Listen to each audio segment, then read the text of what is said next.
ये आकाशवाणी रायपुर है। छत्तीसगढ़ी समाचार बुलेटिन के संग धर्मेंद्र दुबे के जय जोहार। आज के प्रमुख समाचार। आज रायपुर में हुए कार्यक्रम में 4 निगम मंडल के नवा अध्यक्ष मन हलीन पदभार मुख्यमंत्री ह शामिल होइन अभिनंदन समारोह में। कोंडागांव नारायणपुर जिला के सीमा में स्थित किलम बरगुम क्षेत्र के जंगल में हुए मुठभेड़ में 2 झिन इनामी माओवादी मारे गिस और मौसम विभाग हा काली प्रदेश के 1-2 जगह में हल्का वर्षा होए के संग गाज गिरे और जोरदार हवा गरेर चले के देहे चेतावनी। अब समाचार विस्तार ले। मुख्यमंत्री विष्णुदेव साय आज रायपुर में हुए state civil supplies corporation limited के नवा बने अध्यक्ष संजय श्रीवास्तव के संगे संग राज्य पर्यटन मंडल के अध्यक्ष नीलू शर्मा, राज्य साहित्य अकादमी के अध्यक्ष शशांक शर्मा और राज्य औद्योगिक विकास निगम के अध्यक्ष राजीव अग्रवाल के पदभार ग्रहण और अभिनंदन समारोह में शामिल हुई। रायपुर के आने आने जगह में हुए एक कार्यक्रम में नवा बने अध्यक्ष मल्ला मुख्यमंत्री शुभकामना दिन। ये मौका में ओमन कहिन कि मंडल में अनुभवी लोगन मल्ला अध्यक्ष के जिम्मेवारी दे गए है। कार्यक्रम में विधानसभा अध्यक्ष डॉक्टर रमन सिंह, उप मुख्यमंत्री अरुण साव और विजय शर्मा के संगे संग आने मंत्री और भाजपा के प्रदेश अध्यक्ष किरण सिंह देव घलो शामिल हुई।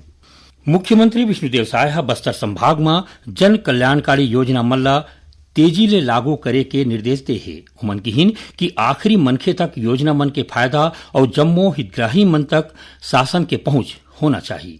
मुख्यमंत्री की अगुवाई में आज बस्तर कलेक्टोरेट में संभाग स्तरीय समीक्षा बैठक हुई। मुख्यमंत्री संभाग में आयुष्मान और आधार कार्ड बनाए के लक्ष्य ला पूरा करे बर विशेष अभियान चलाए के निर्देश दिन। उमन कहिन कि सरकार के मंत्र है कि हर घर में उजाला, हर हाथ में रोजगार और हर दिल में विश्वास। बैठक में मुख्यमंत्री यहू कहिन कि नक्सलवाद के खात्मा करे बर राज्य सरकार केंद्र सरकार के मदद ले पूरा ताकत लगा दे है। मुख्यमंत्री अधिकारी मल्ला नवा शिक्षा सत्र ला देखत जाति प्रमाण पत्र बनाए के काम ला जल्दी ले जल्दी पूरा करे के निर्देश दिन। ओमन गर्मी और बारिश के मौसम CSC स्तर और स्वास्थ्य केंद्र मन में दवाई के पूरा व्यवस्था करे बर कहिन। प्रदेश के शहरी जगह में साफ सफाई वाले शौचालय के संगे संग लोगन मन ला साफ सफाई के बारे में जागरूक करे बर नगरीय प्रशासन विभाग 57 करोड़ 70 लाख रुपया जारी करे है। इमाले 42 करोड़ रुपया ले ज्यादा के राशि ले 144 नगरीय निकाय मन में साफ सफाई के संगे संग पूरा सुविधा वाले शौचालय बनाए जाही। तो उन्हें स्वच्छता श्रृंगार योजना के तहत सामुदायिक शौचालय मन के रख रखाव और ओला बनाए ऊपर 15 करोड़ रुपया ले ज्यादा के पैसा खर्च करे जाही। उप मुख्यमंत्री और नगरीय प्रशासन मंत्री अरुण साव के निर्देश में नगरीय निकाय मन में स्वच्छता अभियान ला तेज करे और कचरा डिस्पोजल के व्यवस्था ला बढ़िया बनाए के काम ला प्राथमिकता ले के करे के पहल करे है। राज्यपाल रमेन डेका ले आज राजभवन में छत्तीसगढ़ राज्य रेड क्रॉस सोसाइटी के नवा बने अध्यक्ष टोमन साहू की अगुवाई में पदाधिकारी मन मुलाकात करीन। इस दौरान राज्यपाल रेड क्रॉस के सदस्यता ला बढ़ाए बर जम्मो पदाधिकारी मन ला विशेष प्रयास करे के बर कहिन। उमन कहिन कि प्रधानमंत्री टीबी मुक्त भारत अभियान के तहत छत्तीसगढ़ ला ए बीमारी ले मुक्त कराए बर रेड क्रॉस के बड़का भूमिका है।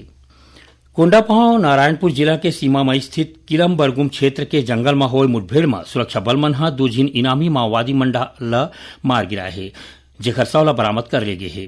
मृतक माओवादी कमांडर हलदर और रामे के रूप में जाने जात रहीस। बस्तर रेंज के पुलिस महानिरीक्षक सुंदरराज पी बताइन कि एक झिन माओवादी ऊपर 8 लाख रुपया और दूसरा माओवादी ऊपर 5 लाख रुपया के इनाम घोषित रहीस। घटना वाले जगह ले एक नग AK-47 राइफल और आने हथियार के संगे संग विस्फोटक और माओवादी जिनिस बरामद करे गए है।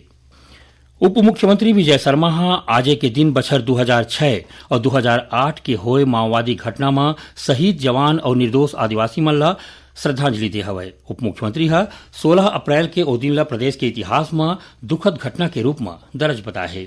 ओमन कहिन कि प्रदेश सरकार शहीद के परिवार और पीड़ित परिवार मन के संग पूरा संवेदनशीलता के संग खड़े है। नक्सल हिंसा के खिलाफ सरकार के ये लड़ाई आखिरी सांस तक चली।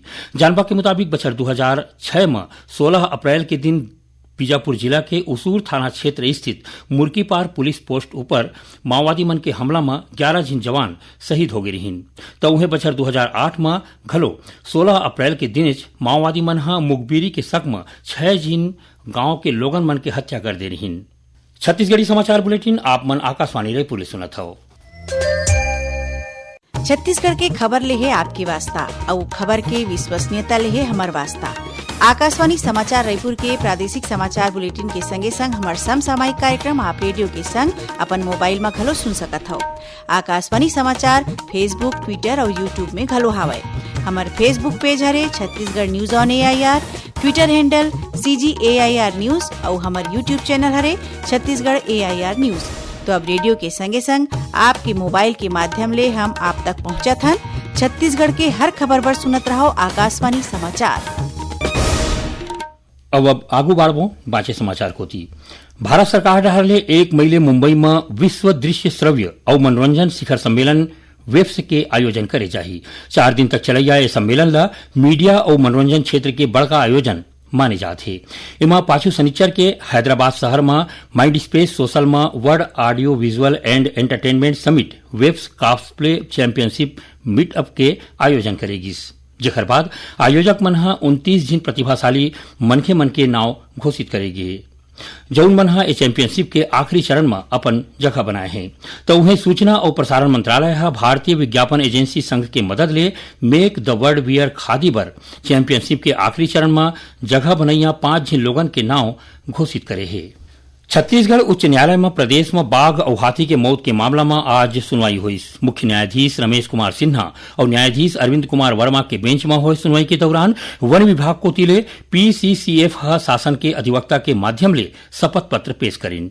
उप महाधिवक्ता शशांक ठाकुर कोर्ट ला बताइन कि पाछू 17 मार्च के हुए उच्च स्तरीय बैठका में बाघ मन के सुरक्षा के बारे में कतकोन कदम उठाए ऊपर गोट बात करेगी रहीस। जेकर बाद डिवीजन बेंच ए मामला ला निगरानी में राखत अवैया सुनवाई 14 जुलाई के तय करीन। दुर्ग जिला में पदस्थ प्रशिक्षु उप पुलिस अधीक्षक आकर्षी कश्यप केरल में खेले गए all India police badminton cluster में 3 स्वर्ण पदक जीते हैं।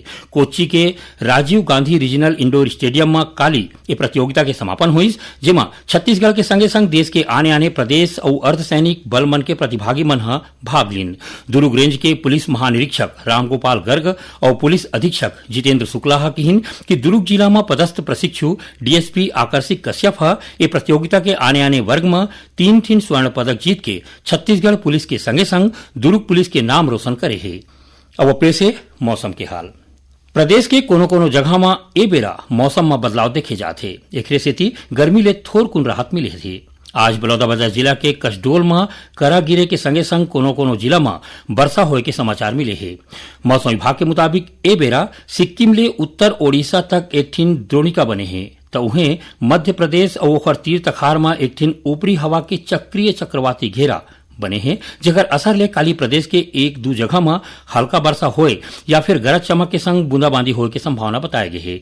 उन्हें 1-2 जगह में गाज गिरे और जोरदार हवा गरेर चले की चेतावनी दी गई है। इस दौरान राज्य के अधिकतम तापमान में थोरकुन बढ़ोतरी हो सकते। उन्हें भारतीय मौसम विज्ञान विभाग के मुताबिक एसो घलो देश में मानसून के दौरान सामान्य ले ज्यादा वर्षा होए के पूर्वानुमान जारी करे गए है। अवैया जून ले सितंबर महीना के बीच 105% वर्षा हो सकते। मौसम विभाग के मुताबिक 96 ले 104% वर्षा ला सामान्य वर्षा माने जाते। पूरा देश में मानसून के 4 महीना के दौरान सामान्य ले 87 सेंटीमीटर वर्षा होते, जेहा 191.4 सेंटीमीटर होए के संभावना है। आखिर में प्रमुख समाचार एक घाव फेर।